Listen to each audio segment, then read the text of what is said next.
When I talk about lead conversion, you know what the number one lead conversion methodology is for most high-end financial advisors? It's winging it. So I'm going to go through and talk about what a lead conversion process is. I'm going to break it down for you step by step. I'm going to talk about lead conversion in a way that I think most financial advisors have never thought about before. I've done other videos around this, but in this video, I'm going to tell you specifically the lead conversion process that not only I utilized in my story, but I recommend if you're a financial advisor and you're delivering truly comprehensive financial services, I just don't understand why you wouldn't apply the lead conversion process that I utilized. So let's start with definitions. What do we even mean when I say lead conversion? When you think about the process of running a firm, I want to clarify, who is this video for? It's for financial advisors that view themselves as an independent corporation. Now, you may be a financial advisor at a big Wall Street firm. You may be a partner in a big tax firm. You may be a partner in a big estate planning firm. It doesn't matter. If you want to deliver truly comprehensive financial services, this video is going to be for someone who, even if they're in a bigger environment, they want to treat their project to deliver truly comprehensive financial services as a business. Think of it as a business within a business. So you've got this big business, maybe you work for some big corporation, but I want you to consider this to be your ownership, your project to make this successful. For this to be really relevant for you, you need to be responsible for both client acquisition and delivery of service to the client. So if it's the same individual who is sitting down with potential clients, talking about, what you do, making a compelling case for the value of what you do, then when you've made all these promises to potential clients and they say you're hired, then you also would be responsible for, if not delivering all the services, definitely not you delivering, but you're responsible for making sure that the delivery of the services, if you're responsible for client acquisition and client service, then this will be for you. It's the term client acquisition that I want to focus on. I think intuitively you're going to know exactly what I'm talking about, but I think there's confusion about this term client acquisition, because in my world, it's actually two separate things. In my way of thinking, client acquisition is lead generation, which is generating list of people that meet your ideal client profile and want to talk about doing business with you. And then lead conversion, which is you've got a list of people that want to sit down and talk business with you, but they're not clients yet. You're going to have a meeting with them to see if it's a good fit. If they fit the profile of the client you serve best, and you are highly skilled at being able to articulate why you're the best firm in the community. So you've got lead generation, which is generating names of individuals or families. That's the other thing in our industry. We're retail financial advisors, which means our clients are individuals and families and trusts, but not corporate clients, like not businesses, at least for the services that I'm describing. Truly comprehensive financial services. That's an individual or a family. When you're serving retail clients like that, you need to find them somehow, the ones that are seeking your services. That's lead generation. And then lead conversion is once you've identified a large number of people that want to investigate whether or not it's a good fit to do business with you, then you initiate a lead conversion process to assess whether they're a good fit, whether you can make the case that you're the best choice for them. So I want to talk about that lead conversion. We talk quite a bit about lead generation. Lead conversion it's a real skill. Most advisors have what process that they developed for themselves. For me, before I implemented the lead conversion process I'm going to share with you today, I was definitely winging it. We would generate leads. I would sit down in a big meeting to determine whether or not we were going to do business together. I was really good in those meetings at understanding what was going right and what was going wrong in their current situation. And I could make a case for our services, that's for sure. But I spent an entire meeting really delving into what they're trying to accomplish. And then if that was a good meeting and we decided to continue thinking about working together, there would be a second meeting. That meeting, I would start assessing their current situation. I would gain an opinion about their current investment portfolio. I'd look at everything in their finances. I'd look at their taxes. We'd sit there and go through it together.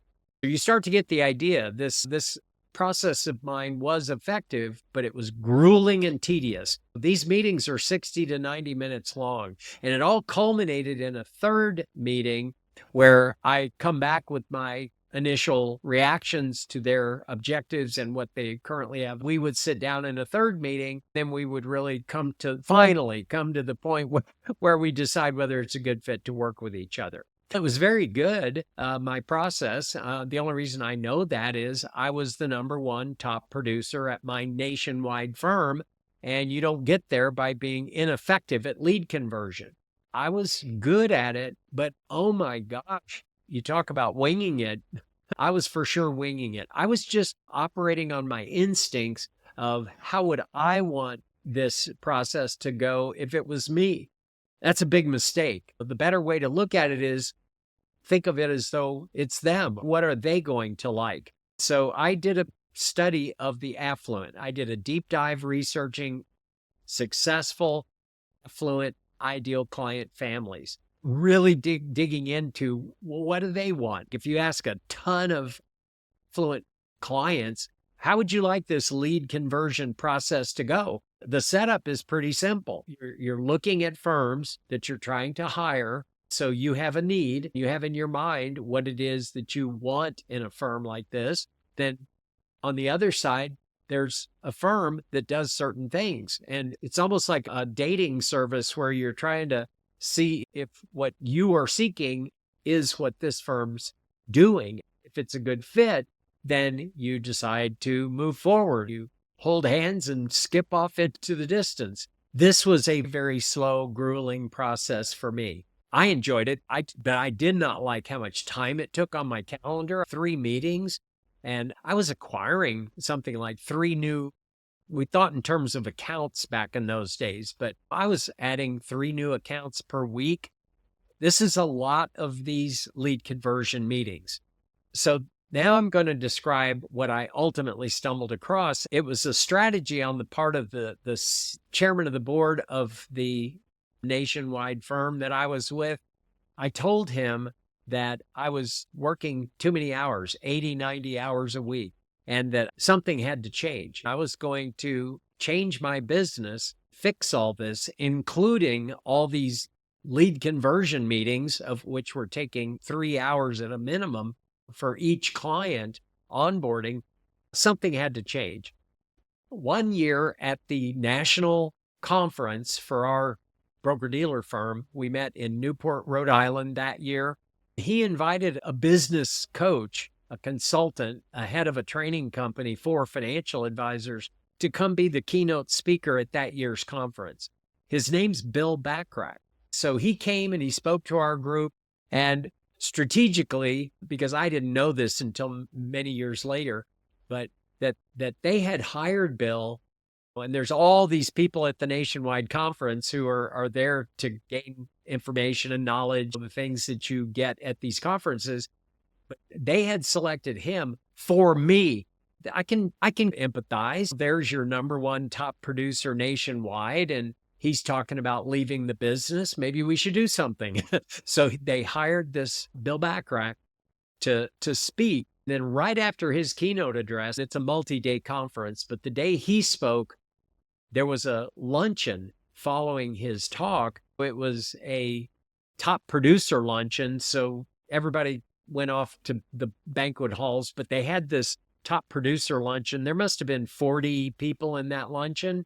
We had all the top producers. Bill was seated at the head of the table.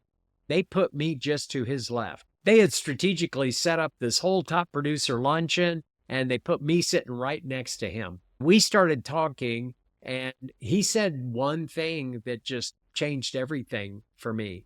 He listened. He said, "How are you? What are you doing?" I said, "Not good. I'm thinking about leaving the business." I explained the whole situation. He listened patiently to this whole thing, at the end of which he said, "Sounds like you do a great job for your clients, but you're burned out. Sounds like you're doing everything. Why don't you just do a whole lot more for a whole lot fewer clients?" As simple as that sounds, I had never thought of that, believe it or not. So I proceeded to start working with him. I hired he and his firm to be my business coach, my business consultant. Flash forward to today, we are best friends today. We've known each other for going on 25 years now. We go on trips together. Our families have meals at holidays together. We go ski trips. We've gone rafting down the Grand Canyon and whitewater rafting.